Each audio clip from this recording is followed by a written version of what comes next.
Hello students, welcome back to our English class. In this class, we will discuss about 10th standard supplementary reader second lesson on the top of the word written by Dicky Dolma. Dear students, ಇವತ್ತಿನ ತರಗತಿಯಲ್ಲಿ ನಾವು 10ನೇ ತರಗತಿಗೆ ಪೂರಕ ಪಾಠಗಳಲ್ಲಿರ್ತಕ್ಕಂಥ on the top of the world ಅನ್ನುವಂಥ ಪಾಠವನ್ನು ಅರ್ಥ ಮಾಡ್ಕೊಳ್ಳೋದಕ್ಕೆ ಪ್ರಯತ್ನಿಸೋಣ. ಡಿಯರ್ ಸ್ಟೂಡೆಂಟ್ಸ್, ತಮ್ಮ ಟೆಕ್ಸ್ಟ್ ಬುಕ್ಕಲ್ಲಿ ಕೊಟ್ಟಿರ್ತಕ್ಕಂಥ ಪಾಠಗಳು ಸುಮ್ಮನೆ ಎಕ್ಸಾಮಿನೇಷನ್ ಪರ್ಪಸ್ಗೆ ಕೊಟ್ಟಿಲ್ಲ. ಸುಮ್ಮನೆ ಓದ್ಬಿಡಿ, ಏನೋ ಒಂದು ಕತೆ ಇರ್ತದೆ, ನೆನ್ಪಿಟ್ಕೊಂಡು ಅದನ್ನು ಎಕ್ಸಾಮಿನೇಷನಲ್ಲಿ ಆನ್ಸರ್ ಮಾಡಿಬಿಡಿ ಅಂತಕ್ಕಂಥ ಉದ್ದೇಶದಿಂದ ಪಾಠಗಳನ್ನ ಕೊಟ್ಟಿಲ್ಲ. ಅಲ್ಲಿ ಕೊಟ್ಟಿರ್ತಕ್ಕಂಥ ಪ್ರತಿಯೊಂದು ಪಾಠಗಳಲ್ಲೂ ಕೂಡ ಒಂದು ಮೆಸೇಜ್ ಇದೆ, ಮೋಟಿವೇಶನ್ ಇದೆ, ಲೈಫ್ ಲೆಸನ್ಸ್ ಇದೆ. ಅದನ್ನು ಕೂಡ ತಾವು ಪಾಠ ಓದಬೇಕಾದ್ರೆ ಗಮನಿಸ್ತಾ ಹೋಗಬೇಕು. ತಮ್ಮ ಟೆಕ್ಸ್ಟ್ ಬುಕ್ಕಲ್ಲಿ ಸತೀಶ್ ಗುಜರಾಲ್ ಅವರ ಲೈಫ್ಗೆ ಸಂಬಂಧಪಟ್ಟಿರ್ತಕ್ಕಂಥ ದ ಕಲರ್ಸ್ ಆಫ್ ಸೈಲೆನ್ಸ್ ಅನ್ನುವಂಥ ಒಂದು ಪಾಠ ಕೂಡ ಇದೆ. ಆ ಪಾಠದಲ್ಲಿ ನಾವು ಮುಖ್ಯವಾಗಿ physical disabilities no barrier to success ಅನ್ನುವಂಥ ಜೀವನ ಪಾಠವನ್ನು ಕಲಿತೀವಿ. ಅಂದರೆ ಸಾಧನೆ ಮಾಡಬೇಕಾಗಿತ್ತು ಅಂತಂದರೆ ಈ ಫಿಸಿಕಲ್ ಡಿಸೆಬಿಲಿಟಿ ಅಂತ ಏನಿದೆ ಅಲ್ಲ, ಅಂಗವಿಕಲತೆ ಅನ್ನತಕ್ಕಂಥದ್ದು ಏನಿದೆಯಲ್ಲ, ಅದು ಅಡ್ಡಿ ಆಗಲ್ಲ ಅನ್ನತಕ್ಕಂಥ ಜೀವನ ಪಾಠವನ್ನು ಅದರಲ್ಲಿ ಕಲಿತೀವಿ. ನಾವು ಇವತ್ತು ನೋಡೋಕೆ ಹೋಗ್ತಾ ಇರ್ತಕ್ಕಂಥ ಪಾಠ on the top of the world ಅನ್ನುವಂಥ ಪಾಠದಲ್ಲಿ ಈ ಸಾಧನೆ ಮಾಡೋದಕ್ಕೆ ವಯಸ್ಸಿನ ಮಿತಿ ಇಲ್ಲ ಅನ್ನೋದನ್ನು ಕೂಡ ನಾವಿಲ್ಲಿ ಕಲಿತೀವಿ. ಅಂಥ ಮಹಾನ್ ಸಾಧಕರು ಅಂಥ ದೊಡ್ಡ ದೊಡ್ಡ ಸಾಧನೆ ಮಾಡಬೇಕಾದ್ರೆ ಅವರ ಮನಸ್ಸು ಹೇಗಿತ್ತು, ಡಿಟರ್ಮಿನೇಷನ್ ಹೇಗಿತ್ತು, ಡೆಡಿಕೇಶನ್ ಅನ್ನೋದು ಹೇಗಿತ್ತು, ಅವ್ರು ಪಟ್ಟಿರ್ತಕ್ಕಂಥ ಕಷ್ಟ, ಎಫರ್ಟ್ಗಳು ಏನಿದೆ ಅದೆಲ್ಲವನ್ನು ನಾವಿಲ್ಲಿ ನೋಡಿಕೊಂಡು ನಮ್ಮ ಜೀವನದಲ್ಲೂ ಕೂಡ ಅದನ್ನು ಒಂದು ಪಾಠವನ್ನಾಗಿ ಸ್ವೀಕರಿಸಿ ನಾವು ಕೂಡ ಸಾಧನೆ ಮಾಡೋದಕ್ಕೆ ಪ್ರಯತ್ನ ಪಡಬೇಕು ಅನ್ನೋದನ್ನು ಈ ಪಾಠಗಳಿಂದ ನಾವು ಕಲಿಬೇಕಾಗುತ್ತೆ. ಹಾಗಾದರೆ ಬನ್ನಿ, ಇವತ್ತಿನ ಪಾಠ on the top of the world ಡಿಕ್ಕಿ ಡೋಲ್ಮಾ ಅವರು ಸಂಬಂಧಪಟ್ಟಿರ್ತಕ್ಕಂಥ ಈ ಪಾಠವನ್ನು ಲೈನ್ ಬೈ ಲೈನ್ ಅರ್ಥ ಮಾಡಿಕೊಳ್ಳೋದಕ್ಕೆ ಇವಾಗ ಸ್ಟಾರ್ಟ್ ಮಾಡೋಣ. ಈ ಪಾಠದ ಆರಂಭದಲ್ಲಿ ಇಂಟ್ರೊಡಕ್ಷನ್ ಅಂತ ಒಂದು ಚಿಕ್ಕದಾಗಿರ್ತಕ್ಕಂಥ ಪ್ಯಾರಾಗ್ರಾಫ್ ಇದೆ ನೋಡಿ. ಆ ಪ್ಯಾರಾಗ್ರಾಫಲ್ಲಿ ಈ ಡಿಕ್ಕಿ ಡೋಲ್ಮಾ ಅಂದರೆ ಯಾರು, ಅವರು ಏನು ಸಾಧನೆ ಮಾಡಿದ್ರು, ಮತ್ತು ಮುಂದೆ ಪಾಠದಲ್ಲಿ ಏನು ಬರುತ್ತೆ ಅನ್ನೋದನ್ನು ಇಲ್ಲಿ ಬ್ರೀಫಾಗಿ ಇಂಟ್ರೊಡ್ಯೂಸ್ ಮಾಡ್ತಾ ಇದ್ದಾರೆ.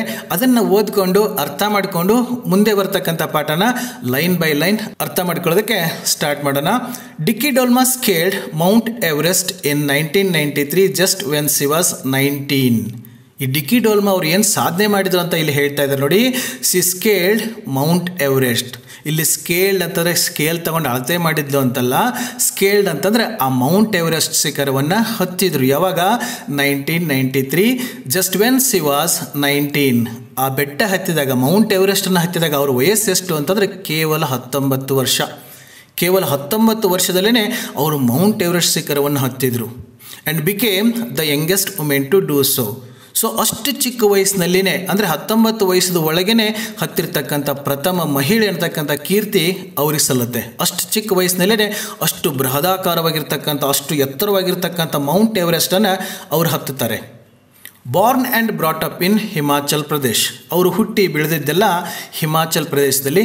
ಅದು ಕೂಡ ತಾವು ಮ್ಯಾಪಲ್ಲಿ ನೋಡಿದರೆ ಗೊತ್ತಾಗುತ್ತೆ, ಹಿಮಾಲಯ ಮೌಂಟೇನ್ ರೇಂಜಸ್ ಏನಿದೆ ಅಲ್ಲಿನೇ ಅದು ಬರ್ತದೆ. ಸೊ ಅಲ್ಲಿನೇ ಹುಟ್ಟು ಬೆಳೀತಾರೆ. She made a concerted effort to reach the summit. ಆ ಮೌಂಟ್ ಎವರೆಸ್ಟ್ ಶಿಖರ ಏನಿದೆ, ಸಮಿಟ್ ಅಂತ ಕೊಟ್ಟಿದ್ದಾರೆ ನೋಡಿ. ಆ ಶಿಖರ ಹತ್ತಬೇಕಾದ್ರೆ ಅವ್ರು ಪಟ್ಟಿರ್ತಕ್ಕಂಥ ಪ್ರಯತ್ನ ಅಲ್ವಾ, ನಿರಂತರವಾಗಿರ್ತಕ್ಕಂಥ ಪ್ರಯತ್ನ ಇರಬೇಕು. ಅಂಥ ಪ್ರಯತ್ನ ಮಾಡಿದಾಗ ಮಾತ್ರ ಅವರು ಮೌಂಟ್ ಎವರೆಸ್ಟನ್ನು ಹತ್ತೋದಕ್ಕೆ ಸಾಧ್ಯ ಆಗುತ್ತೆ. Come, let us read this saga of adventure which happened after that event. Read this ಸಾಗಾ of adventure ಅಂದರೆ ಅವರ ಸಾಹಸ ಗಾಥೆ ಏನಿದೆಯಲ್ಲ, ಮೌಂಟ್ ಎವರೆಸ್ಟನ್ನು ಏನು ಹತ್ತಿದ್ರಲ್ಲ ಅದ್ರ ಬಗ್ಗೆ ಇಲ್ಲಿ ಮುಂದೆ ಹೇಳ್ತಾರೆ.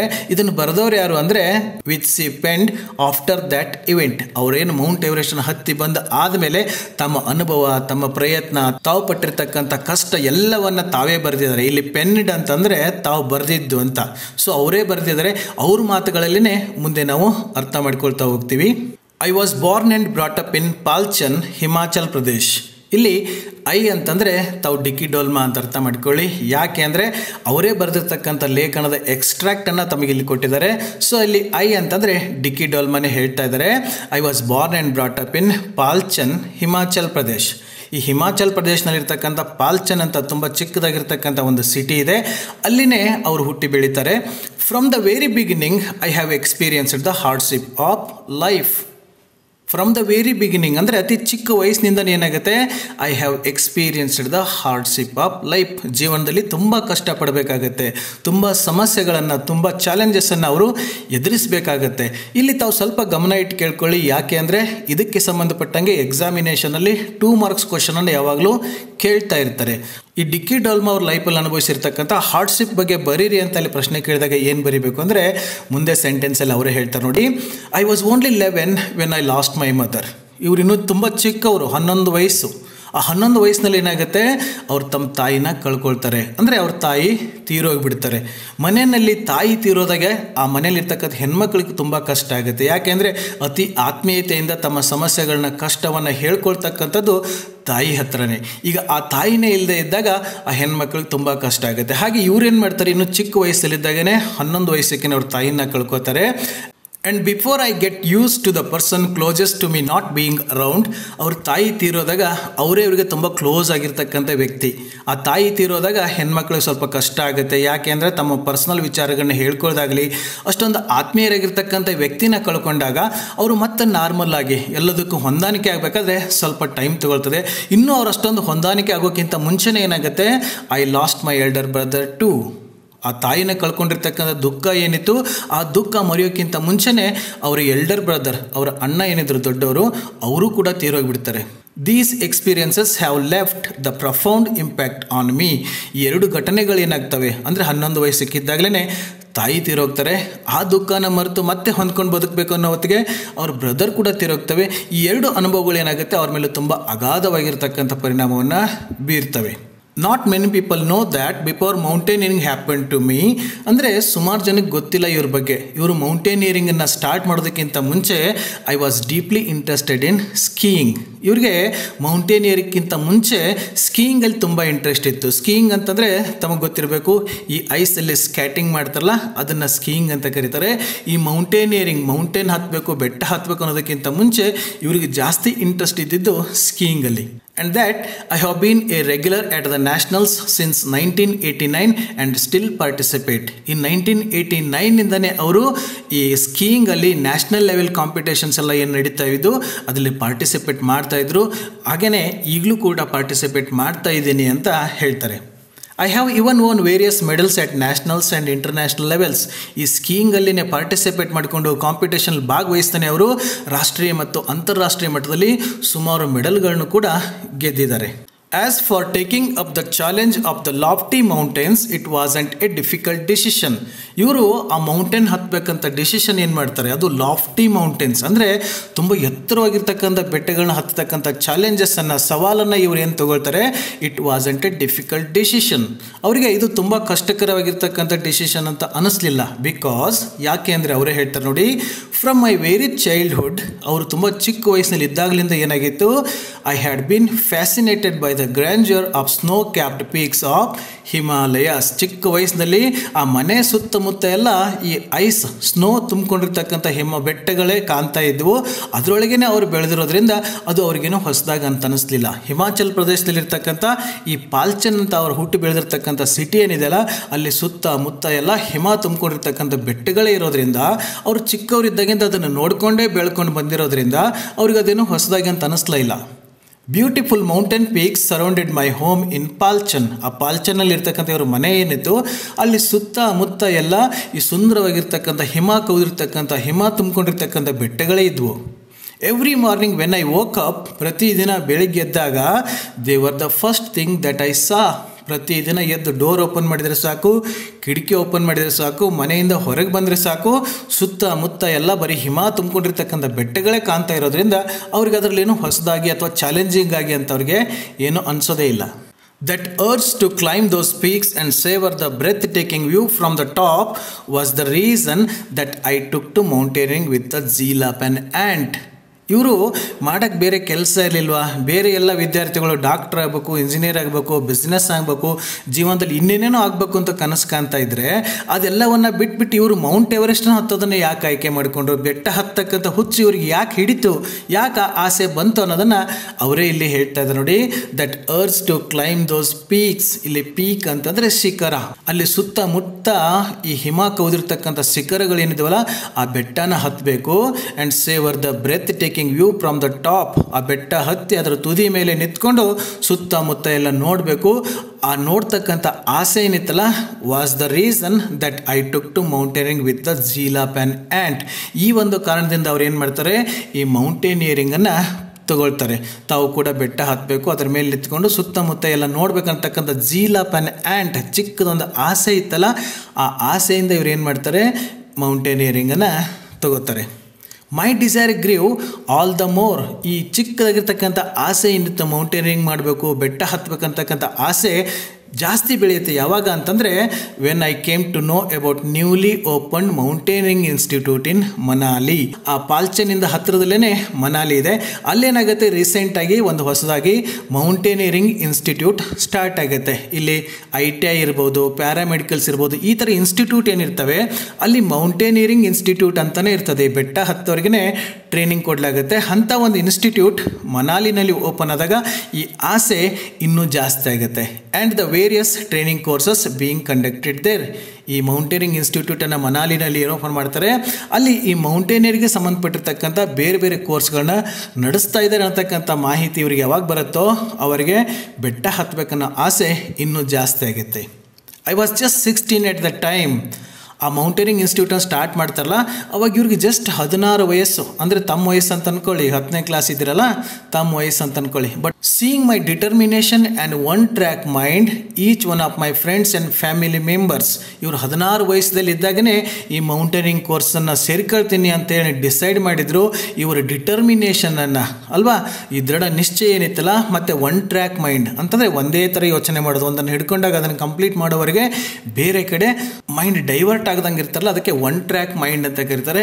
ಇವರು ಮೌಂಟೇನಿಂಗ್ ಮಾಡಲೇಬೇಕು, ಬೆಟ್ಟ ಹತ್ತಲೇಬೇಕು ಅಂತಕ್ಕಂಥ ನಿರ್ಧಾರವನ್ನು ನೋಡಿಬಿಟ್ಟು ಏನಾಗುತ್ತೆ, each one of my friends and family members, ಅವಳ ಫ್ರೆಂಡ್ಸ್ ಇರ್ಬೋದು ಮತ್ತು ಫ್ಯಾಮಿಲಿ ಮೆಂಬರ್ಸ್ ಇರ್ಬೋದು, stood by me.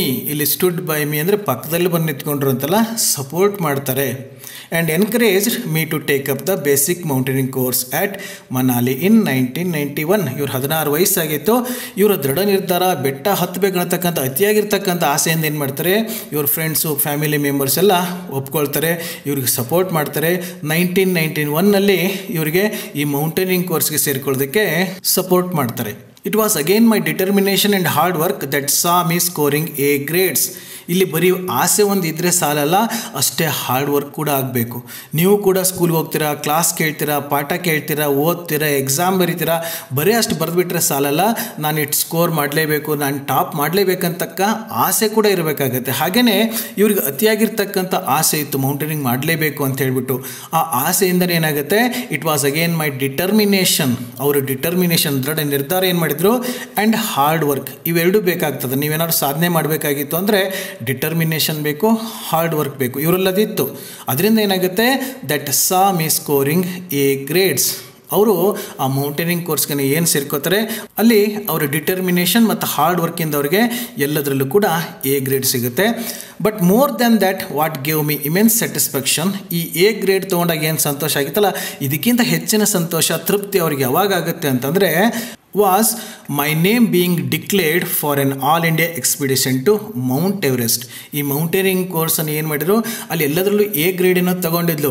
But final ಆಗಿ ಒಂದು ಟೀಮನ್ನು ಮಾಡ್ತಾರೆ. ಈ ಮೌಂಟ್ ಎವರೆಸ್ಟ್ ಹತ್ತೋದಕ್ಕಿಂತ ಮುಂಚೆ ಅಲ್ಲಿ ಕೆಲವೊಂದು ಚಿಕ್ಕ ಪುಟ್ಟ ಬೆಟ್ಟಗಳನ್ನು ಕೂಡ ಹತ್ತಬೇಕಾಗತ್ತೆ.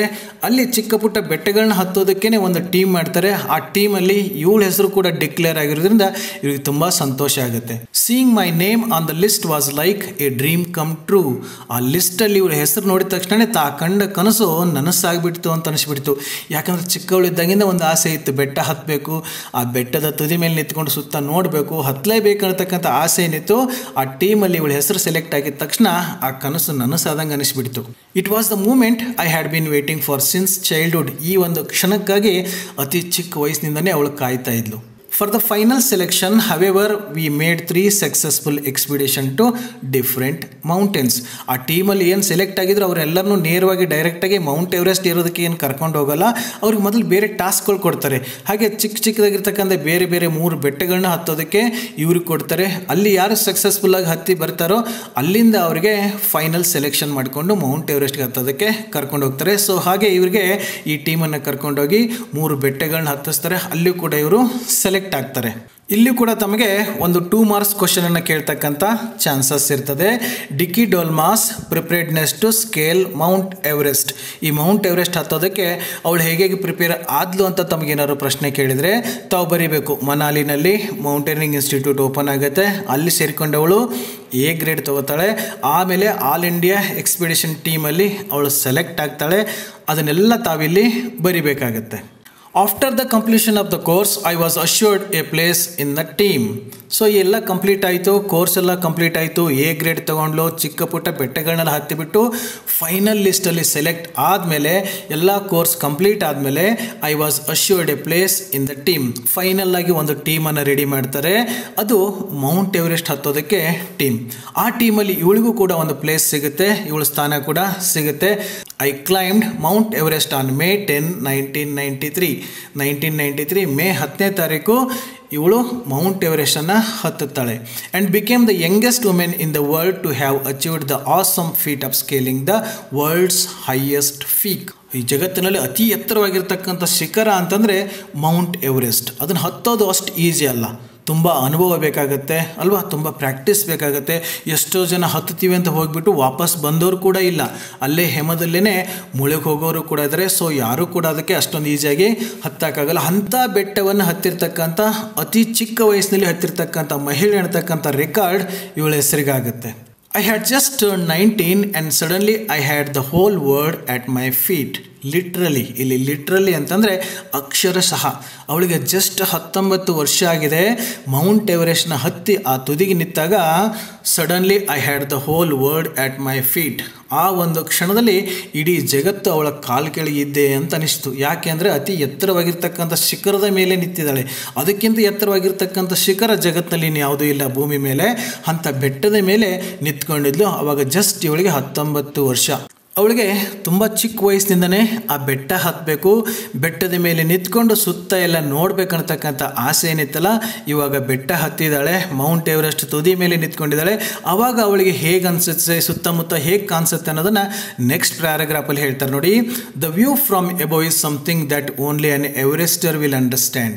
ಅಲ್ಲಿ ಹತ್ತಿದಾಗ ಸುತ್ತಮುತ್ತ ಹೇಗೆ ಕಾಣುತ್ತೆ ಅನ್ನೋದನ್ನು ಮಾತುಗಳಲ್ಲಿ ಹೇಳೋಕ್ಕಾಗಲ್ಲ, ಅದು ಎವರೆಸ್ಟರ್ ವಿಲ್ ಅಂಡರ್ಸ್ಟ್ಯಾಂಡ್. ಯಾರಾದರೂ ಆ ಮೌಂಟ್ ಎವರೆಸ್ಟ್ನ ಹತ್ತಿ ಬಿಟ್ಟು ಕೆಳಗೆ ಬಂದಿದಲ್ಲ ಅವ್ರಿಗೆ ಮಾತ್ರ ಗೊತ್ತಾಗುತ್ತೆ.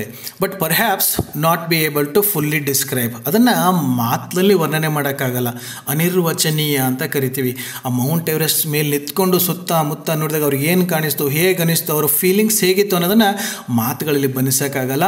ಅದು ಎವರೆಸ್ಟರಿಗೆ ಮಾತ್ರ ಅರ್ಥ ಆಗುತ್ತೆ ಅಂತ ಹೇಳ್ತಾರೆ. It was much more breathtaking than I could ever have imagined. ಇವರು ಚಿಕ್ಕ ವಯಸ್ಸಿನಲ್ಲಿ ಕಲ್ಪನೆ ಮಾಡ್ಕೊಂಡಿದ್ರು, ಬೆಟ್ಟ ಹತ್ತಬೇಕು, ಬೆಟ್ಟದ ಮೇಲೆ ನಿಂತ್ಕೊಂಡ್ರೆ ನಂಗೆ ಹಾಗೆ ಕಾಣಿಸುತ್ತೆ, ಹೀಗೆ ಕಾಣಿಸುತ್ತೆ ಎಲ್ಲ ಅಂದ್ಕೊಂಡಿದ್ರಲ್ಲ, ಅದಕ್ಕಿಂತ ಅದ್ಭುತವಾಗಿರ್ತಕ್ಕಂಥ ದೃಷ್ಟಿ ಸುತ್ತಮುತ್ತ ನೋಡೋದಕ್ಕೆ ಅವರಿಗೆ ಅಲ್ಲಿ ಸಿಗುತ್ತೆ. The entire national and state awards that have been bestowed with are nothing. ಆ ಬೆಟ್ಟ ಹತ್ತಿದಾಗ ಅವಳಿಗೆ ಹೇಗೆ ಫೀಲ್ ಆಯಿತು ಅಂತಂದರೆ, ಆ ನ್ಯಾಷನಲ್ ಅವಾರ್ಡು, ಸ್ಟೇಟ್ ಅವಾರ್ಡ್ಸ್ ಎಲ್ಲ ಬಂದಿತ್ತಲ್ಲ ಅವಳಿಗೆ ಅಲ್ಲಿವರೆಗೆ, ಅವೆಲ್ಲ ಏನೂ ಅಲ್ಲ ಅಂತ ಅನಿಸ್ತು. To the experience of seeing that view. ಆ ಬೆಟ್ಟ ಹತ್ತಿ ಮೇಲೆ ನಿಂತ್ಕೊಂಡು ಸುತ್ತಮುತ್ತ ನೋಡಿದಾಗ ಅವಳಿಗೆ ಆಗಿರ್ತಕ್ಕಂಥ ಅನುಭವ ಏನಿತ್ತಲ್ಲ, ಅದ್ಭುತವಾಗಿರ್ತಕ್ಕಂಥ ಅನುಭವ ಯಾವ ಅವಾರ್ಡ್ಗಳಿಂದನೂ ಸಿಕ್ಕಿರಲಿಲ್ಲ. ಅಂಥ ಅನುಭವ ಆಗುತ್ತೆ ಅಂತ ಇಲ್ಲಿ ಹೇಳ್ತಾರೆ. As for mountaineering being A tough sports, ಈ ಮೌಂಟೇನಿಂಗ್ ಅಂತಕ್ಕಂಥದ್ದು ಅಷ್ಟು ಈಸಿ ಅಲ್ಲ. ಆ ಬೆಟ್ಟ ಹತ್ತಬೇಕು ಅಂತ ಹೋದವರು ಸುಮಾರು ಜನ ಅಲ್ಲೇ ಹಿಮ ಸಮಾಧಿ ಆಗಿರ್ತಾರೆ. ಎಷ್ಟೋ ಜನ ವಾಪಸ್ ಸಿಗಲ್ಲ, ಸತ್ತರು ಡೆಡ್ ಬಾಡಿ ಕೂಡ ಕೆಲವೊಂದು ಸಾರಿ ಸಿಗಲ್ಲ. ಅಷ್ಟೊಂದು ಕಷ್ಟ ಇರ್ತದೆ. ತುಂಬ ಫಿಸಿಕಲಿ ಫಿಟ್ ಆಗಿರಬೇಕು, ಮೆಂಟಲಿ ಫಿಟ್ ಆಗಿರಬೇಕು ಅಲ್ವಾ. ಇಷ್ಟೊಂದು ಕಷ್ಟವಾಗಿರ್ತಕ್ಕಂಥ ಟಫ್ ಸ್ಪೋರ್ಟ್ಸ್ ಇರ್ತದೆ. Frankly the thought never crossed my mind. But ಫ್ರ್ಯಾಂಕಾಗಿ ಮುಕ್ತವಾಗಿ ಹೇಳ್ತಾ ಇದ್ದಾರೆ, ಇದು ಟಫ್, ಇದು ತುಂಬ ಡೇಂಜರ್, ಭಯ ಅಂತಕ್ಕಂಥದ್ದು ಇವಳಿಗೆ ಮನಸ್ಸಿಗೆ ಬರಲೇ ಇಲ್ವಂತೆ. Maybe it was my zeal for work. ಯಾಕೆ ಅವಳಿಗೆ ಭಯ ಆಗಲಿಲ್ಲ, ಯಾಕೆ ಅವಳಿಗೆ ಟೆನ್ಷನ್ ಆಗಲಿಲ್ಲ ಅಂತಂದರೆ, maybe it was zeal for the work. Zeal ಅಂತಂದರೆ ಹೇಳಿದೆ ಎಂಥೂಸಿಯಾಸಮ್ ಅಥವಾ ಡಿಸೈರ್ ಅಂತ ಅರ್ಥ ಮಾಡ್ಕೊಳ್ಳಿ. ಆ ಬೆಟ್ಟ ಹತ್ತಕ್ಕಂಥದ್ದು ಏನಿತ್ತಲ್ಲ, ಅದು ಅವಳಿಗೆ ತುಂಬ ಇಷ್ಟ ಆಗಿತ್ತು. ನಾವು ಯಾವುದು ಇಷ್ಟಪಟ್ಟು ಮಾಡ್ತೀವೋ ಅದು ಯಾವತ್ತೂ ನಮಗೆ ಕಷ್ಟ ಅಂತ ಅನಿಸೋದೇ ಇಲ್ಲ. ಯಾವುದನ್ನು ಮಾಡೋದಕ್ಕೆ ನಮಗೆ ಇಷ್ಟ ಇರಲ್ವೋ ಅದು ಚಿಕ್ಕದೇ ಇದ್ದರೂ ಕೂಡ ಕಷ್ಟ ಅನ್ನಿಸ್ತಾ ಇದೆ. ಓದೋ ವಿಷಯನೇ ಇರ್ಬೋದು, ನಮಗೆ ಇಷ್ಟ ಇಲ್ಲ ಅಂದರೆ ಅದು ಕಷ್ಟ ಆಗುತ್ತೆ.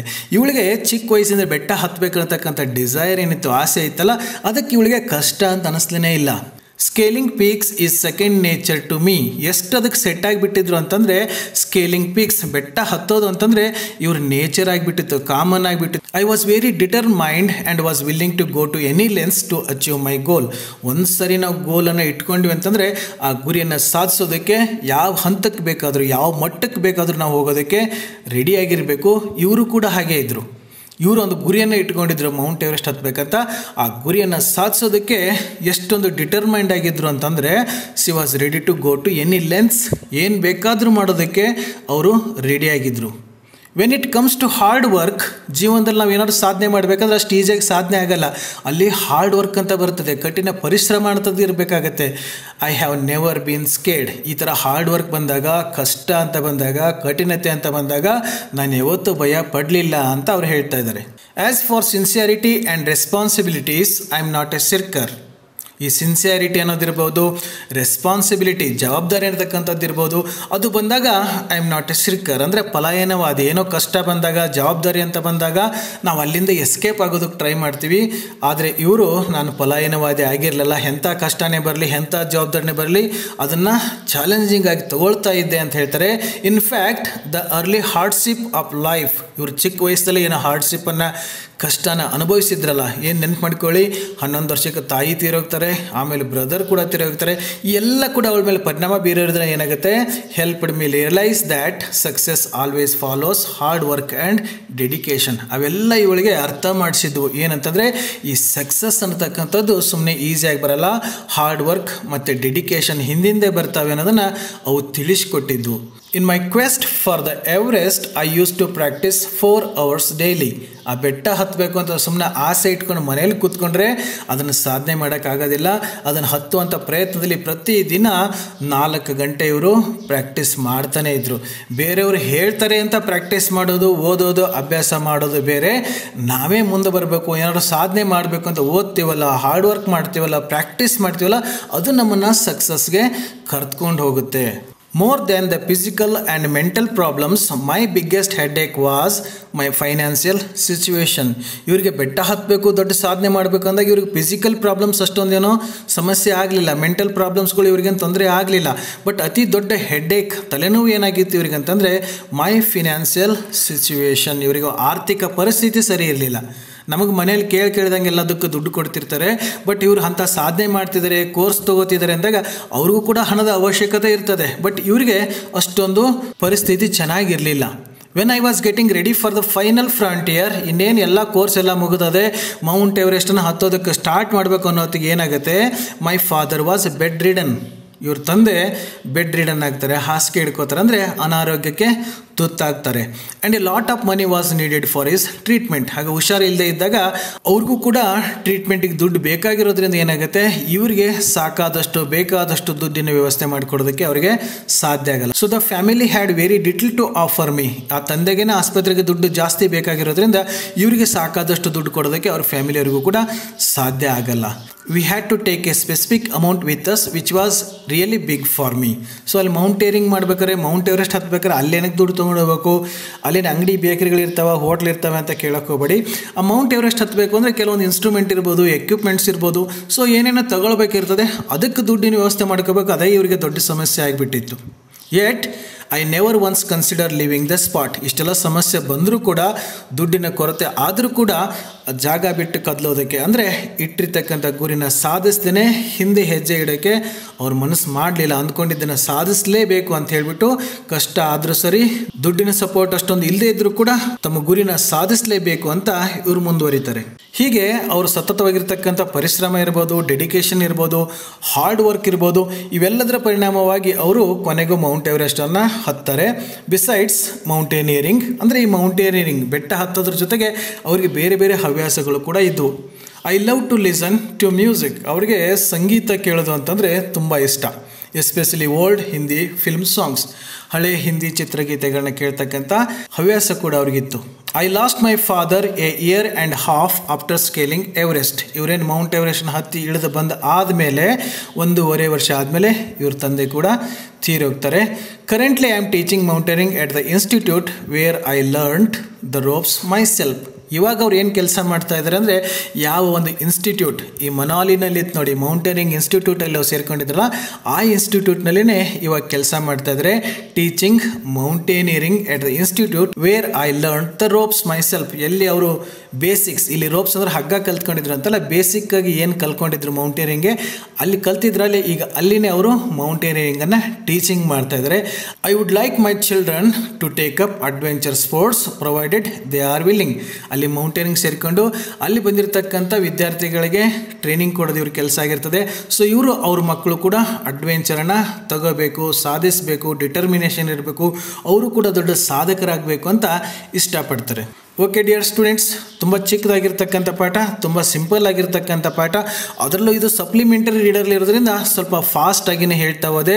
ಇಲ್ಲಿ ಈ ಪಾಠದಿಂದ 4 ಮಾರ್ಕ್ಸ್ ಕ್ವಶನ್ ಆಗಲಿ 3 ಮಾರ್ಕ್ಸ್ ಕ್ವಶನ್ ಆಗಲಿ ಎಕ್ಸ್ಟ್ರಾಕ್ಟಾಗಿ ಯಾವುದೋ ಪ್ರಶ್ನೆಗಳು ಬರದೇ ಇರೋದ್ರಿಂದ ಓನ್ಲಿ 2 ಮಾರ್ಕ್ಸ್ ಕ್ವಶನ್ಗಳನ್ನ ಮಾತ್ರ ಕೇಳ್ತಾರೆ. ಸ್ವಲ್ಪ ಹಾಗಾಗಿ ಫಾಸ್ಟಾಗಿ ಹೋದೆ. ತಾವು ಈ ಪಾಠದಲ್ಲಿ ನೆನ್ಪಿಟ್ಕೊಂಡ್ಬಿಡಿ, ಅತಿ ಚಿಕ್ಕ ವಯಸ್ಸಿನಲ್ಲಿ ಅವರು ಹಾರ್ಡ್ಶಿಪ್ಪನ್ನು ಅನುಭವಿಸಿದ್ರು. ಏನು ಹಾರ್ಡ್ಶಿಪ್ ಅನುಭವಿಸಿದ್ರು ಅನ್ನೋದನ್ನು ನೆನ್ಪಿಟ್ಕೊಂಡ್ಬಿಡಿ. ಇದಾದಮೇಲೆ ನೆಕ್ಸ್ಟ್ ಅವರು preparedness for scaling Mount Everest ಹತ್ತೋದಕ್ಕೆ ಅವರು ಏನೇನು ತಯಾರಿ ಮಾಡಿಕೊಂಡ್ರು ಅನ್ನೋದ್ರ ಬಗ್ಗೆ ಪ್ರಶ್ನೆ ಕೇಳ್ತಾರೆ. ಆಮೇಲೆ ಮೌಂಟ್ ಎವರೆಸ್ಟ್ ಹತ್ತಿ ಆ ತುದಿ ಮೇಲೆ ನಿಂತಾಗ ಅವರ ಫೀಲಿಂಗ್ಸ್ ಏನಿತ್ತು, ಎಕ್ಸ್ಪೀರಿಯನ್ಸ್ ಹೇಗಿತ್ತು ಅನ್ನೋದ್ರ ಬಗ್ಗೆ ಕೂಡ ಕೇಳ್ಬೋದು. ಹಾಗೆಯೇ ಅವ್ರ ಜೀವನದಿಂದ ನಾವು ಏನು ಪಾಠ ಕಲಿತೀವಿ ಅನ್ನೋದ್ರ ಬಗ್ಗೆನೂ ಪ್ರಶ್ನೆ ಕೇಳ್ಬೋದು. ಇರೋದೇ ಒಂದು 3-4 ಪ್ರಶ್ನೆ, ಅದನ್ನೇ ತಮಗೆ ಎಕ್ಸಾಮಿನೇಷನಲ್ಲಿ ಕೊಡ್ತಾರೆ, ಅದು ಕೂಡ ಚಾಯ್ಸ್ ಇರ್ತದೆ. ತಾವು ಈ ಪಾಠನ ಓದ್ಕೊಂಡ್ಬಿಟ್ರೆ ಈಸಿಯಾಗಿ 2 ಮಾರ್ಕ್ಸನ್ನು ಎಕ್ಸಾಮಿನೇಷನ್ ತಗೋಬೋದು ಅಂತ ಹೇಳ್ತಾ ಮುಂದೆ ಬರ್ತಕ್ಕಂಥ ಎಕ್ಸಾಮ್ಗಳಿಗೆ ರೆಡಿಯಾಗಿರಿ ಅಂತ ಹೇಳ್ತಾ ಇವತ್ತಿನ ಕ್ಲಾಸ್ ಇಲ್ಲೇ ಮುಗಿಸ್ತೀನಿ. ಇನ್ನು ನೆಕ್ಸ್ಟ್ ಕ್ಲಾಸಲ್ಲಿ ಬೇರೆ ಒಂದು ಟಾಪಿಕ್ ಜೊತೆಗೆ ಮತ್ತೆ ಸಿಗೋಣ. So till then take care.